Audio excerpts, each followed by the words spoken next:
नमस्कार मित्रांनो, स्वागत आहे आपल्या यूट्यूब चॅनलमध्ये. तर पाहूयात की आज निफ्टी आणि बँक निफ्टीमध्ये कशा प्रकारची मूव्हमेंट बघायला भेटली आणि सोबतच जाणून घेऊया की उद्या म्हणजेच मंगळवारी आपण कशा प्रकारे ट्रेड प्लॅन करू शकतो ते. तर सगळ्यात पहिल्यांदा मी निफ्टीचा चार्ट इथे ओपन करतो. तर मागच्या मार्केट ॲनालिसिसचा जो आपला व्हिडिओ होता त्याच्यामध्ये आपण डिस्कस केलं होतं की निफ्टी समजा जर 22,522च्या वर अशा प्रकारे प्राईस ॲक्शन जर दाखवलं तर आपण तिथे बाय साईडला ट्रेड घेऊ शकतो. पण मार्केटने आज स्टार्टिंगपासूनच बेरिशनेस दाखवली, त्यामुळं बाय साईडला आपला तिथं काही ट्रेड बनू शकला नाही. नंतर मी म्हणलं होतं की आपल्याला साईडवेज इथे मार्केट दिसू शकतं. तर ते का म्हणलं होतं, कारण मागं जर आपण पाहिलं तर ह्या लेवलमध्ये इथे या रेंजमध्ये इथे आपल्याला चॉपीनेस एकदम दिसतोय. मार्केट एकदम इथून सेलिंग आणि क्विक इथून बाईंग मार्केटमध्ये येत होती. सेलिंगसाठी जो आपला व्ह्यू होता तो म्हणजे बँक निफ्टीमध्ये मी आपल्याला तिथे दिलता. जर मार्केट ह्या लेवलच्या वर राहिला असतं तर आपण तिथे बाय साईडला ट्रेड प्लॅन केला असता आणि डाऊन साईडसाठी ह्या लेवलच्या खाली इथे ट्रेड बनत होता आपला. तर बँक निफ्टीमध्येच का मी फक्त म्हणलं असं की आपण डाऊन साईडसाठी ट्रेड प्लॅन करू शकतो आणि निफ्टीमध्ये मी का म्हणलं की साईडवे जाऊ शकतो ते आपण आता समजून घेऊया. जर आपण इथं पाहिलं, ज्यावेळी मार्केट इथे आपल्या सपोर्ट लेवलवर येत होती निफ्टीमध्ये खास करून, तर एक क्विक बाईंग आपल्याला इथे भेटत होती. म्हणजे ही जी आपण कॅन्डल बघतो इथे सेलिंगची, जी इथे 10 वाजून 10 मिनिटांनी बनली होती, एवढ्या मोठ्या सेलिंग कॅन्डलनंतर पण एक क्विक बाईंग इथे आपल्याला बघायला भेटली. त्याच्यानंतर इथे पण आपण बघू शकतो की 10:45ची जी कॅन्डल बनली होती पूर्ण खाली क्लोज झाली मार्केटमध्ये, पण तरी पण त्याच्यानंतरची दुसरी जी कॅन्डल आहे पूर्णपणे त्याला इनगल्फ करून टाकलं. म्हणजे एक प्रकारची बुलिश इनगल्फिंग कॅन्डल आपल्याला तिथे बघायला भेटली. तर अशी क्विक बाईंग ही निफ्टीमध्ये येत होती. त्यामुळेच मी म्हणलं की मार्केटमध्ये जर आपल्याला सेलिंगसाठी ट्रेड प्लॅन करायचा असेल तर तो आपण बँक निफ्टीमध्ये करू शकतो. निफ्टीमध्ये का बेरिश ट्रेड हा अवॉइड करायचा हे आपल्याला इथे दिसते. जी अशा प्रकारची बाईंग येते ह्यामध्ये जे लोक FNOमध्ये ट्रेडिंग करतात, म्हणजे फ्युचर आणि ऑप्शन्समध्ये जे ट्रेडिंग करतात त्या लोकांना इथे स्टॉप लॉस हिट होण्याची शक्यता राहते. जे खास करून आपण जर इथं पाहिलं, एवढी मोठी कॅन्डल इथं जेव्हा क्लोज होते, काही लोकांनी इथे पुट बाय केला असेल, पण दुसऱ्या कॅन्डल जेव्हा इथे ही बनली मोठी त्याच्यातच त्यांचा स्टॉप लॉस हिट झाला असणार. त्यामुळेच मी म्हटलं होतं की आपण तिथे सेलिंगसाठी जर पाहिलं तर बँक निफ्टीमध्ये जाऊ शकतो. तेच आपण आता इकडे बघूया. बँक निफ्टीमध्ये आपण जसं म्हणतो आहे की आपल्या इथं जी इम्पॉर्टंट लेवल आहे ह्याच्यावर जर जेव्हा मार्केट आलं तेव्हा आपण बघू शकतो की किती छोटीशी फक्त इथे बाईंगची कॅन्डल बनली. म्हणजे बेरिश प्रेशर जे होतं इथे आपल्याला एकदम चांगल्या प्रकारचे बघायला भेटलं. इथे स्ट्रॉंग बेरिश कॅन्डलनंतर पण समजा आपण इथे एंट्री झालो असतो किंवा इथे एंटर झालो असतो तरी आपल्याला एक मोठी कॅन्डल अशी बाईंगची बघायला भेटली नाही, जेणेकरून आपला स्टॉप लॉस तिथं हिट होत नाही. तर सेलिंग ट्रेड देण्याचं कारण मुख्यतः हेच होतं. जेव्हा मार्केट खाली पडतं तेव्हा आपल्याला असं क्विक मार्केट पडायला पाहिजे आणि त्याच्यामध्ये बाईंग आपल्याला जास्त दिसायला नाही पाहिजे. तर अशा मार्केटमध्येच तुमचा तिथं पुट साईडला पैसा बनू शकतो. आणि जेव्हा आपण निफ्टीमध्ये बघितलं तर निफ्टीमध्ये आपल्याला इथे मोठमोठ्या ग्रीन कॅन्डल तिथे बघायला भेटतात, जे आपला तिथं स्टॉप लॉस हिट करू शकतात. इथे आपण बघू शकतो किती मार्केटने वोलटाईल प्रकारे स्टॉप लॉस लोकांचे हिट केलेत. नो डाऊट तिथं मार्केट आज डाऊन साईडसाठी होतं, पण ॲनालिसिसमुळे ह्या गोष्टी क्लिअर होतात की निफ्टीमध्ये सेलिंग करायचे की बँक निफ्टीमध्ये सेलिंग करायचे. भलेही आपल्याला ऑपॉर्च्युनिटी तिथं दोन्ही साईडला दिसू दे की निफ्टी पण आपल्याला बेरीज दिसते, बँक निफ्टी पण आपल्याला बेरीज दिसतोय, पण ॲनालिसिस जर आपण केला तर आपण तिथं समजू शकतो की आपल्याला कुठल्या इंडेक्समध्ये तिथे प्रेफरन्स दिला पाहिजे ट्रेडिंग करण्यासाठी. जे आपल्याला इथे बाईंग दिसते स्ट्रॉंग ती फक्त या सपोर्ट लेवलवर इथे दिसते. ती पण बऱ्याच लोकांनी इथून जे सेलर्स असतील त्यांनी इथं प्रॉफिट बुकिंग केला असेल, त्याच्यामुळे आपल्याला ही बाईंग दिसते. बाकीच्या आपण बघतोय की सगळ्या मोठमोठ्या रेड कॅन्डल्स इथे बघायला मिळतात. इथे पण आपण बघू शकतो की कशा प्रकारे रेड कॅन्डल्स फॉर्म झालेत.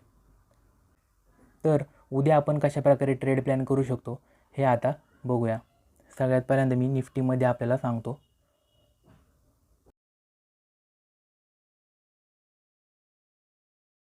तर निफ्टीमध्ये काहीशी एक ट्रेंड लाईन वरच्या साईडनी येताना दिसते आपल्याला.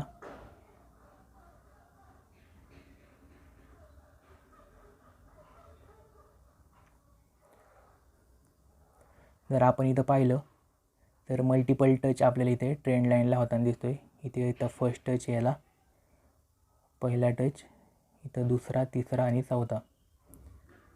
तर एक ट्रेंड लाईन फॉर्म होण्यासाठी कमीत कमी तिथे 3 टच असणं गरजेचं आहे. मार्केट 3दा त्या ठिकाणी टच करणं ट्रेंड लाईनला गरजेचं असतं. जर उद्या पण मार्केट समजा डाऊन साईडला तिथं आपल्याला जाताना दिसलं तर आपण या ट्रेंड लाईनला पण तिथे सेल करू शकतो. म्हणजे 22,350ची जी लेवल आहे त्या ठिकाणी जर आपल्याला तिथे रेजिस्टन्स जर प्राईजने घेताना दिसलं तर आपण काहीसा अशा प्रकारे ट्रेड प्लॅन करू शकतो डाऊन साईडसाठी.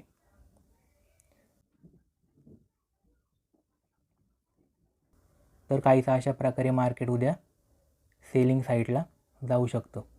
जर ही रॅली जर सेलिंगची जर मार्केटला कंटिन्यू करायची असेल तर मार्केट काहीसा अशा प्रकारे मूव्ह देऊ शकतो उद्या. आणि त्याच्या खालचा जो आपला दुसरा सपोर्ट बनतो आहे तो म्हणजे ही आपली रेड लेवल 22,220ची.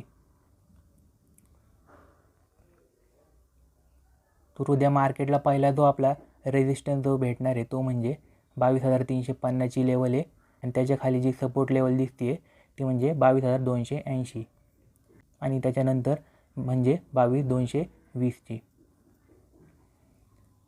आणि समजा जर मार्केटने ही ट्रेंड लाईन वरच्या साईडला ब्रेक केली तर आपल्याला तिथे 22,227पर्यंत टार्गेट भेटू शकतं.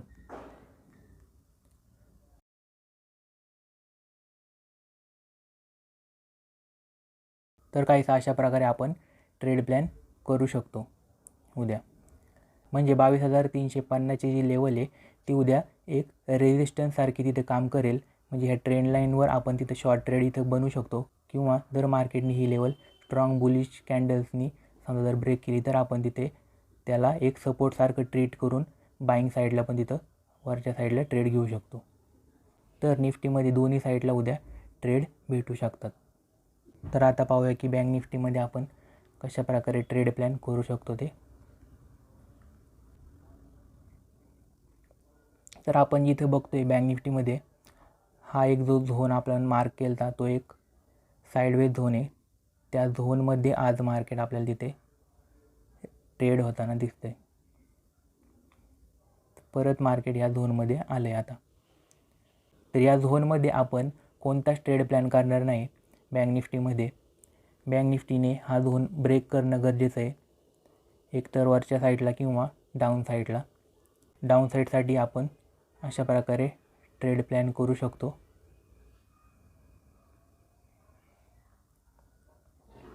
जो आपल्याला मेजर जो आपल्याला इथे सपोर्ट दिसतो आहे तो म्हणजे 46,800चा आपल्याला सपोर्ट दिसतो आहे मार्केटमध्ये जर सेलिंग आली तर स्ट्रॉंग. आणि समजा मार्केटने जर वरच्या साईडला हा झोन ब्रेक केला तर आपलं पहिलं टार्गेट जे असणार आहे ती म्हणजे ही लेवल आपला असणार आहे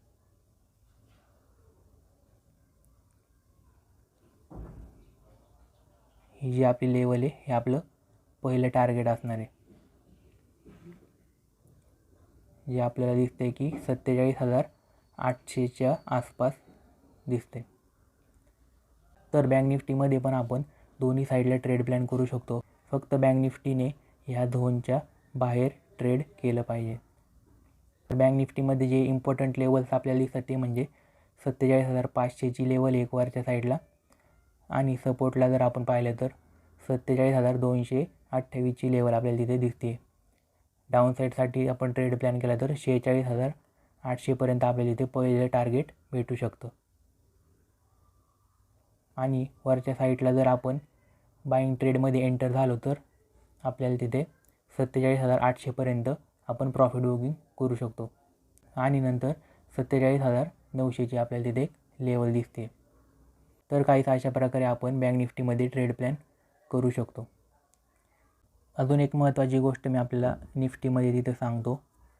आपण जी ही ट्रेंड लाईन बनवली आहे फक्त जर एका कॅन्डलनी जर ही ट्रेंड लाईन ब्रेक केली इथे बुलिश साईडला तर आपण तिथे लगेच एंटर होणार नाही, याची आपण काळजी घेतली पाहिजे. आपल्याला बघायचं आहे की 22,350ची जी लेवल आहे ती ॲज अ सपोर्ट म्हणून तिथं काम करते का. जर या ठिकाणी आपल्याला स्ट्रॉंग जर मार्केट सपोर्ट घेताना दिसलं तरच आपण तिथे वरच्या साईडला बाईंगसाठी जाऊ शकतो. किंवा इथं जर एक प्राईस ॲक्शन पॅटर्न जर बनवला काहीसा तर आपण तिथे वरच्या साईडला जाऊ शकतो.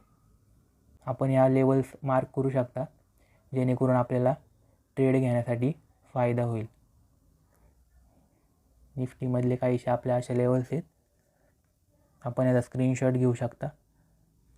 आणि बँक निफ्टीमध्ये जर पाहिलं तर अशा लेवल्स आपल्याला तिथे भेटतात आहेत.